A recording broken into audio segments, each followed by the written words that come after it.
to another edition of the Gold Badge, home edition, if you will, brought to you by Chapman Heating, Air Conditioning, and Plumbing. My name is Jake Query from 93.5, 107.5 The Fan. This man needs no introduction. When it comes to the Indianapolis 500s, 20 starts now, right? Going for 21, yeah, is that it's right? going to be 21, hopefully. Ed Carpenter will be legal, actually, this year for his Indy 500 starts. The Guy Cares Chevrolet car number 20 for Ed Carpenter Racing. And we're here at your north side, I'm going to say estate, okay? But this beautiful home that you have. We call it a compound. And a compound is good as well. Family compound. Okay, so I got to thinking about it, and I thought, you know what? I was just going to talk to you about the Indy 500, and then I thought, with all of the memorabilia here, and with all the work that you've put into this beautiful compound, I thought it'd be more fun to just walk around and talk and see stuff. Yeah, Can we do that? Yeah, it sounds good to me. I've lived here since the mid-'90s, essentially, other than my time away at Butler, and Heather and I lived a couple other places before we came back home, so we can talk about it and show you some of the property. All right, so we're going to show it off. The long time now, 20-plus year residence in Indianapolis of the pride of Indianapolis and Paris, Illinois, but we'll get to that, of Ed Carpenter. It's all coming up here on the Golden Badge.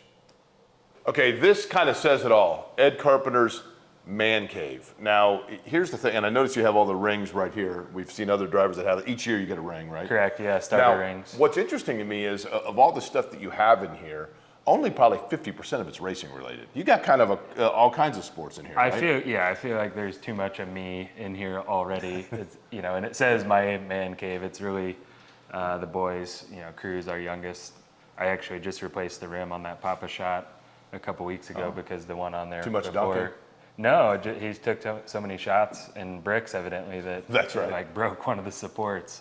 So what's your there's favorite stuff we collect in here? What's your favorite thing that you have in here? Like, if the one thing that is the most special to you would be what? I don't know. I'm not a super sentimental guy. This picture is probably one of my favorite things. Actually, this was the picture from when ECR won its first race in 2012. My whole family is represented. My mom's over here. So this is in California. Yeah, this right? is at Fontana. Tony's over there. Cruz is in Heather's belly still. Ryder and McKenna. So everyone was there. We were Fuzzy's car at the time. It was Fuzzy's victory lane. But that was a big moment for the team. So I notice you have stuff that kind of represents, Butler. You're very linked to Butler, obviously. Yeah. Right? And just Indianapolis in Class general. 03. This city for you, I mean, I know what it means, right? Yeah. But is it weird for you now? Because you're no longer the owning family of the Speedway, and now you're kind of on the, you're like the rest of us, right? I think it's less weird for me just because my whole life and all of my career, I've been on the participant side of it. So, I think for a long time, a lot of people expected that eventually I would go work there. That was never really what I wanted to do or my plan. I wanted to be on the competition side. So, I've been doing the same thing from when our family owned it to now with Penske's stewardship. So for me, not as much changed as other members of my family. Okay, so let's walk around here. Here's one of the things I really like, and I'm actually very envious of this. So this just looks like a normal coffee table, but it's a little bit different, right? Yeah. So this was a gift from the race team. They made 3 of them. Actually, they made like 5. We have a couple at the shop, but they gave one to myself, Tony, and Stuart, the 3 owners of the team. They try to do something cool every year, but this is definitely one of the coolest. So this is a Firestone tire, and then it lists on the side everybody that's won the Indy 500 while on Firestones, right? Yeah, which is the majority, right? Which is the majority. And Firestone, just in terms of the reliability, great partner, right? Yeah, I mean, it's the only race tire I've ever driven at the Speedway, and hopefully it stays that way. So you got some trophies over here, is that right? A few. Not a ton. So most of them are at the race shop. So when you look at the trophies that you have, here's just a random shoe. Yeah, I shouldn't say random. There's probably some meaning door to fell that. off that cabinet last week. I haven't fixed that yet. So why these trophies? I mean, you have other trophies that you could pick. What makes these special? I mean, that was my first IndyCar win there from Kentucky. The Peak Pole Award was my first IndyCar pole at Kentucky. Just random stuff. The 500 thing up there, rookies get at the Speedway, which it used to have all the flags on it. My kids over the years kind of destroyed those, so those need replaced. Will they race, by the way? No, that ship sailed. Really? They're hockey players, hence the Okay. Papa shot over there. And then you've got a Pacer basketball. I know what the Pacers mean to you, right? Yeah. It's kind of cool to have Pacers racers again, right? Yeah, it's awesome. I hope they make it a real series and it lasts a while. What's is this symbolic, the shoe? No, I think Heather just sat it there. It was laying around, so she just made it part of the decor. I have no idea what that shoe is. And I noticed you have several things signed by Peyton Manning, which is an institution if you're from Indianapolis. But yeah, that was actually a gift from my dad. So there's a Peyton and an Eli actually. And then there's some footballs up there, a Peyton football and a Eli football that came with those helmets. So that was just a gift, but cool collectibles. When the Speedway was sold, and your family is handing over, as you said, stewardship to Roger Penske. See, if that's me, I go in the last night and I take everything that I possibly can. It was pretty organized. There wasn't. I was going to say, was there anything that you wanted though, where you're like, come on, we got to be able to maintain claim of that? No, I didn't really think of it that way.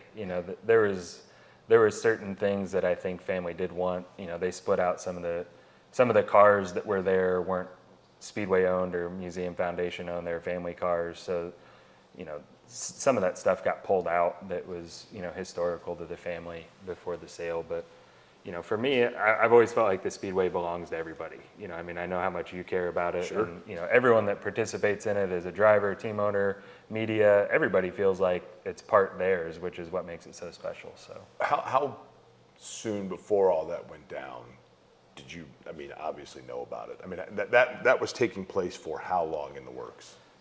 There was conversations about it probably for a couple years, but it never really got serious. And Tony and Roger both told the story of Tony approaching Roger at Laguna, right. And that was the first inkling of a conversation with him, and it went pretty rapidly from there. So, for you, do you think, in other words, was that the kind of thing where, if it wasn't Roger Penske, would it still have been shipped out there, or was it because it was the possibility of it being Roger Penske? I don't totally know how to answer that. I think the reason why I don't think the discussions ever fully went all the way before was the family wasn't comfortable with who was maybe interested, right. And everyone felt comfortable, with Roger being the next one to take on the stewardship. Do you still have secret codes and stuff to get in there? I never had secret codes. You don't have the password to get in there. I'm gonna have to remember my garage code, when we get out there this week. Okay, so you guys have this, as you call it, compound. It's beautiful here on the north side of Indianapolis. You live here with, most of your family lives in this area, right? Everyone but my sister, and she's just down the road. So yeah, my parents are here, I'm here, my brother. Heather and I have 3 kids. My brother has 3 boys, so there's always something going on here. So can we see it? Can we Yeah, walk we'll around take and see where you go fishing absolutely. And canoeing and everything else around here? Yeah. All right, we'll continue doing that on the home visit with Ed Carpenter Racing, Guy Care, Chevrolet number 20, and the 108th Indianapolis 500. Okay, so you have water here. This is how many acres? Take me through just kind of this land, because it's beautiful, obviously, but did you come upon it, or you said it was kind of all came together, right? It's a family compound. So my parents bought the property in the mid-90s. It was originally meant to be a 4 or 5 home small subdivision, and there was only one house built. When Tony bought the house, he just bought the other lots. And so for a long time, it was just one house in the back, and we built the barn for my sister's horses, and that was it. Like, this was all pasture at one point for the horses. And then around 2012, my parents didn't want their big house anymore. They were kind of planning for their future, and they thought about selling it at one point, but didn't get any serious offers, and they didn't really want to leave.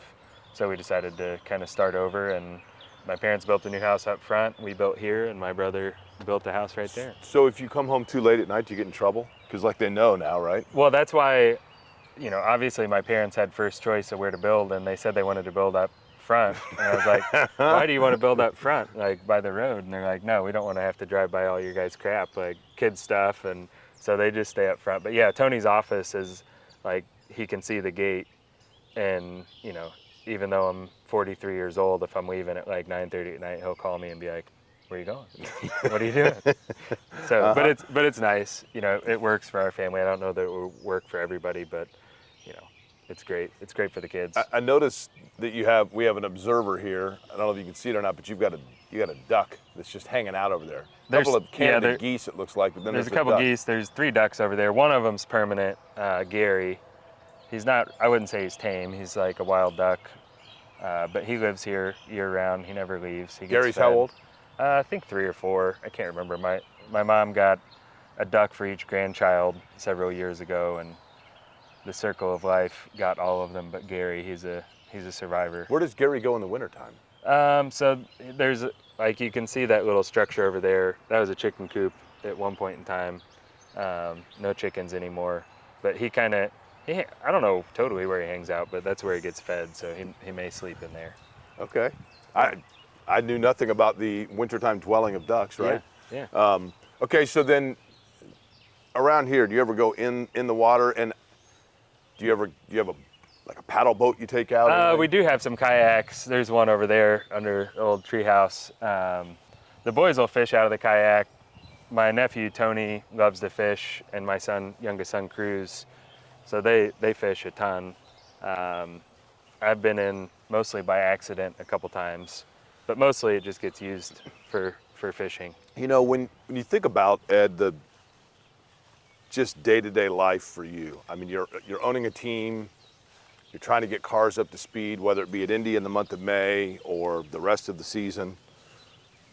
How important is it to have a place like this where it is quiet, it's calm? Yeah, it's fantastic. You know, it's been home for most of my life. I lived at some other places, but you know, I've lived in this vicinity pretty much my whole life. So, you know, it's nice. We're really lucky. Heather's family, her sister and parents are just a mile down the road. My parents are obviously right next door. So, you know, we have a ton of support with our family. We're all very close. You know, most holidays happen here. You know, so it's nice to have so much support around. When you're running the race, you know, I think we've probably talked about this before, but do you feel, pressure is maybe the wrong word, but the representation of Indianapolis? Because I think for so many people, it would be so cool to see someone from Indianapolis winning the Indy 500. Yeah, it hasn't happened in a long time, but I wouldn't say there's pressure from it. I feel support. You know, I think the encouragement you get from the local fans and just how uplifting they are, you know, it's a big part of what keeps me motivated and coming back. What's your favorite part of the month? I mean, oh man, that's one we get asked all the time, and I could probably give a different answer every time. I mean, I love opening day just because we're getting back on track. Qualifying is its own experience. It can be really fun. It can be, you know, not fun as well if you're not running well. But I would say, you know, probably the parade is one of my favorite days and events just because it's something that my family can take part in. Yeah. You know, for kids have always gone to school here, obviously, so you see so many friends and acquaintances throughout the parade, and you know, it's really fun for my kids to see their friends, and you know where everyone sits, you know, over the course of time. So that's one of the high points, just something we do as a family. So the night before the race, I mean, you're here, right? Yeah, we come. You don't stay out at the track. You just spend the night here, and then. No, I stay at the track, but we kind of turn our house over to close friends and family. So we used to go out to dinner, just a small group. I kind of, a long time ago, got out of the habit of doing any media on the night before the race. So for a while, we would just go get a table at a restaurant, and our group grew as we got older, and you make more friends, like from, you know, friends you get from kids' schools and sports, and so we kind of outgrew going to a restaurant, so we started just catering in a dinner here. It's pretty casual. We're walking back to kind of the pool area now, so we do it back here. Kids are swimming, people are hanging out. I think the party goes on well after Heather and I go back to the track for the evening. Is your mind racing the whole time? Pardon the pun, but. Yeah, it's definitely, that's the nice thing about doing it here, is there's a ton of people here that everyone knows each other, and I kind of just grab a seat and hang out and relax and getting hydrated and preparing for the day. But it's also, relaxing for me to be around family and friends. Have you ever had a year yet where you're going to the track on race morning and you truly feel that every box has been checked? Or is there always something that you're thinking to yourself, that's the one last thing we got to get to? I think there's been a couple years where I really felt like we were the dominant factor. More years than not, I feel confident that we have all the tools to get it done. And there's been, a few where I was gravely concerned that, we weren't going to have a great day. But, it's a 500-mile race. I've had surprising races when I didn't think it was going to go well, and I've had bad races when I thought it was going to go well. So you have to be prepared to go out and fight, no matter how your month's gone up to that point. 20 starts, if I'm not mistaken, I think 6 top 5s. Yeah, something like that. A runner-up finish. Runner-up. Which hurts more, the runner-up finish or a race where you feel really good and then something happens and you end up finishing 17th, 20th? I'd say it's pretty similar. Like finishing second's hard. I think Will beat me big, like 1.5 seconds. So when you start dissecting how you could have gotten or how you lost 1.5 seconds over 500 miles, like you can kind of make yourself crazy with that. 2014 when James and Townsend and I crashed, that's equally devastating because, I really felt like we had the dominant car that year. They're both tough. How long after a race goes away from you do you get over it? I mean, you come back here, it's got to help, right? Yeah, it helps. I would say you kind of have to move on pretty quick because we go to Detroit. But at the same time, like, depending on your mood and what you're thinking about, it also lingers a long time. So it's kind of both. Like some days you've moved on, some days you dwell in the past a little bit. For me, a lot of it's just thinking back from things that we've done well, not done well, as we're preparing for the next one, where you kind of relive it, not in a negative way, but just reliving it just to be better.